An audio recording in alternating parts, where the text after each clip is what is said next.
Comment analysez-vous la création progressive de ce couple entreprise-bureau? En fait, à partir de la révolution industrielle, soit au milieu du 19e siècle, ce qui s'est passé, c'est que l'homme a commencé à se déplacer pour aller travailler. Alors peut-être au début à pied, à vélo, et puis en voiture, en train.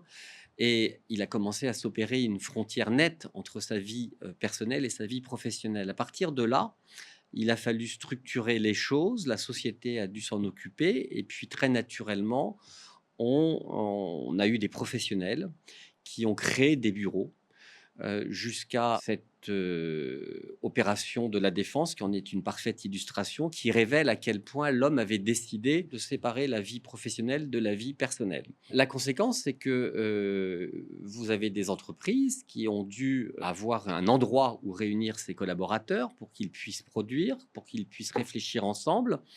Et ils ont commencé à acheter, les entreprises, à acheter leurs propres bureaux.